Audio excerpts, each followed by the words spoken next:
솔직히 말할게요. 한국 그룹이 영어 노래로 미국 차트 1위를 한다는 건 몇 년 전만 해도 상상도 못할 일이었어요. 그런데 지금 이 나라 라디오만 틀면 하루 종일 그 노래가 나와요. 여름 내내 미국 전체가 딱 한 곡에 사로잡혀 있었다니까요.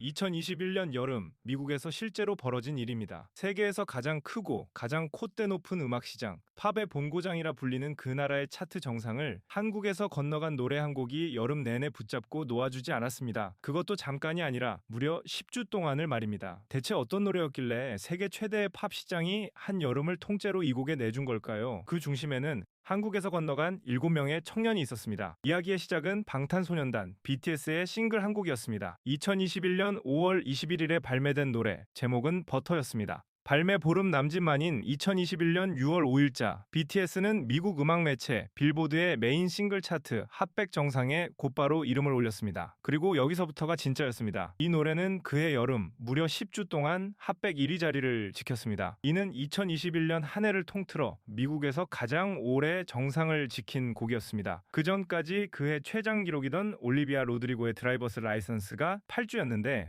버터가 그 기록을 훌쩍 넘어선 겁니다. 숫자는 더 있습니다. 발매 첫 주, 미국에서 팔린 디지털 다운로드만 24만 3천 장이었습니다. 스트리밍이 대세가 된 시대에 사람들이 지갑을 열어 직접 돈을 주고 산 판매가 이렇게 폭발한 겁니다. 게다가 이건 BTS에게 그저 한 번의 히트가 아니었습니다. 앞선 히트곡 다이너마이트가 2020년 9월 5일자로 핫백 1위에 오른 지 단 9개월 만이었습니다. 버터는 BTS의 통산 네 번째 핫백 1위 곡이었고, 이는 핫백 역사상 가장 빠른 속도로 네 곡의 1위를 쌓아 올린 사례 중 하나로 기록됐습니다. 잠시 이 속도가 어느 정도인지 짚어보겠습니다. 팝의 본고장에서 태어나 평생을 활동한 전설적인 가수들조차 핫백 1위 곡을 4곡 모으는데 보통 수년에서 10수년이 걸립니다. 그런데 BTS는 첫 1위를 찍은 다이너마이트로부터 채 1년도 지나기 전에 그 네 번째 정상을 밟은 겁니다. 게다가 이 그룹은 영어가 모국어인 나라 출신도 아니었습니다. 언어의 장벽, 문화의 거리, 시장의 관성, 그 모든 조건을 감안하면 9개월 만에 네 번째 1위라는 기록이 얼마나 비현실적인 속도였는지가 분명해집니다. 미국의 핫백 차트는 원래 누구에게도 쉽게 곁을 내주지 않는 무대입니다. 영어를 모국어로 쓰는 나라들의, 그것도 팝의 본고장에서 태어난 스타들이 평생을 바쳐 노려도 한 번 오르기 힘든 자리가 바로 그 정상입니다. 하물며 영어권도 아닌 나라에서 건너온 그룹이 그 정상을 잠김도 아니고 10주씩이나 지킨다는 건 상식 밖의 일이었습니다. 게다가 이 노래는 스트리밍의 힘만으로 밀어올린 곡도 아니었습니다. 사람들이 진짜 돈을 내고 산, 판매가 주도한 히트였습니다. 조회수만 부풀린 거품이 아니라 지갑으로 증명된 진짜 인기였다는 뜻입니다. 그런데 정작 세계를 놀라게 한 건 빌보드 차트 하나가 아니었습니다. 이 노래는 발매되는 순간부터 세계의 모든 기록판을 한꺼번에 갈아치우기 시작했습니다. 먼저 유튜브부터 보겠습니다. 버터의 뮤직비디오가 공개된 첫 24시간, 이 영상이 기록한 조회수는 무려 1억 820만 회였습니다. 이는 당시 유튜브 역사상 하루 만에 가장 많이 재생된 영상이라는 기록이었습니다. 세계에서 가장 많은 사람이 모이는 그 영상 플랫폼에서 단 하루 만에 1억 명이 넘는 사람이 이 한 편의 영상을 돌려본 겁니다. 여기서 그치지 않았습니다. 뮤직비디오를 처음 공개하던 유튜브 프리미어에는 무려 390만 명이 동시에 접속해 같은 순간을 함께 지켜봤습니다. 이 숫자는 유튜브 영상 프리미어 최다 동시 시청이라는 이름으로 기네스 세계기록에 그대로 올랐습니다. 세계기록 인증기관인 기네스 세계기록이 공식으로 확인한 숫자였습니다. 음악 매체 NME는 이 열기를 두고 BTS가 발매와 동시에 새로운 기록의 벽을 세우고 있다고 전했습니다. 기록 행진은 스트리밍으로도 이어졌습니다. 세계 최대의 음악 스트리밍 서비스 스포티파이에서 버터는 발매 당일 하루에만 전 세계에서 1100만 회가 넘게 재생됐습니다. 이는 당시 스포티파이 역사상 가장 큰 데뷔 기록이었습니다. 이 기록은 그해 10월 세계적인 가수 아델이 이지온미로 경신하기 전까지 정상을 지켰습니다. 정리하면 버터는 발매와 동시에 유튜브와 스포티파이에서 기네스 세계 기록만 무려 5개를 한꺼번에 세운 겁니다. 미국 경제지 포브스는 이 현상을 두고 BTS가 이제 단순한 인기 그룹이 아니라 산업의 규모로 시장을 움직이는 존재가 됐다고 짚었습니다. 현장을 지켜본 사람들의 반응은 더 뜨거웠습니다. 한 미국 네티즌은 이렇게 적었습니다.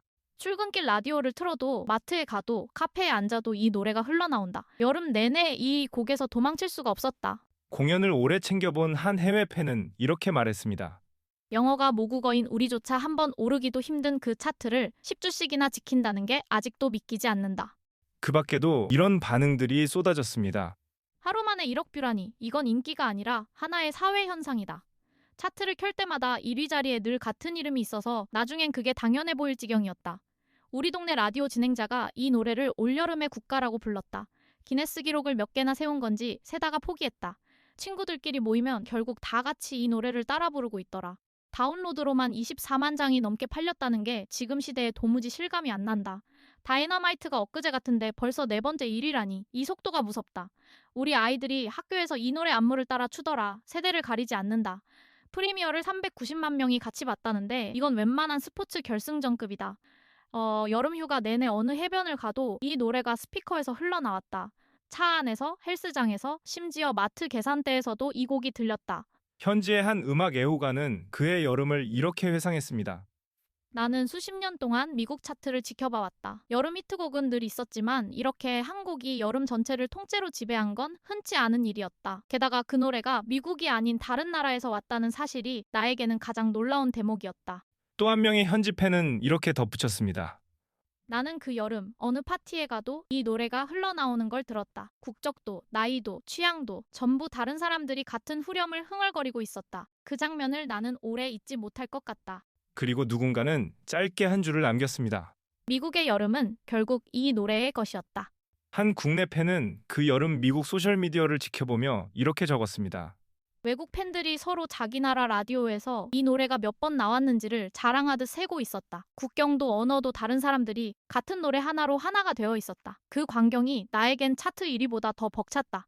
이 열기는 그저 분위기로 끝나지 않았습니다. 앞서 말씀드린 빌보드는 이 노래가 세운 기록들을 그해 내내 되짚으며 보도했습니다. 세계기록 기관 기네스 세계기록은 이 곡이 세운 여러 기록을 공식으로 등재했고, 포브스는 이 성과를 두고 숫자로 증명된 실체라고 표현했습니다. 도시 하나가 아니라 팝 시장 전체가 이 한 곡에 반응한 겁니다. 그리고 이 현상은 여름 한철의 유행으로 끝나지 않았습니다.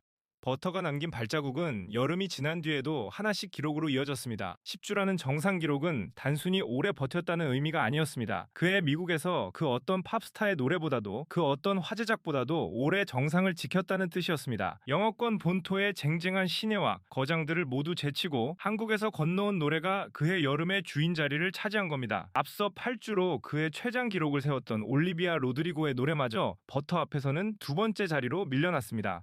다이너마이트에서 버터로 이어진 통산 네 번째 1위, 그것도 단 9개월 만에 네 번째 정상이라는 기록은 이것이 한 번의 우연한 성공이 아니라는 사실을 분명히 보여줬습니다. 우연은 한 번으로 끝나지만 실력은 숫자로 반복되기 때문입니다. 유튜브에서 세운 첫날 1억 820만 회, 프리미어 동시 시청 390만 명, 그리고 스포티파이 발매 당일 1100만 회. 이 숫자들은 단지 한 노래의 흥행 지표가 아니라 세 개의 플랫폼들이 같은 순간 한꺼번에 인정한 하나의 사건이었습니다. 유튜브가 첫날 최다 조회수로, 스포티파이가 역대 최대 데뷔로, 기네스가 5개의 세계 기록으로 이 노래를 동시에 증언한 겁니다. 특히 첫 24시간에 세운 1억 820만 회라는 조회수는 그때까지 유튜브에 올라온 그 어떤 영상도 하루 만에 밟아보지 못한 봉우리였습니다. 스포티파이의 발매 당일 1100만 회 역시 그 순간까지는 누구도 넘지 못한 정상이었습니다. 이 기록은 넉 달 뒤인 그해 10월 팝 역사에 남을 거장으로 꼽히는 아델이 이지온미로 겨우 넘어섰습니다. 다시 말해 버터는 세계적인 디바가 반년 가까이 지나서야 겨우 깰 수 있었던 벽을 발매 첫날에 세워둔 셈입니다. 이런 기록들이 하나둘 세워질 때마다 세계 언론의 시선도 달라졌습니다. 처음엔 낯선 나라에서 온 이변쯤으로 다루던 매체들이 시간이 갈수록 이 그룹을 산업의 판도를 바꾸는 주역으로 고쳐 부르기 시작한 겁니다. 그리고 이 여정은 이듬해 또 하나의 무대로 이어졌습니다.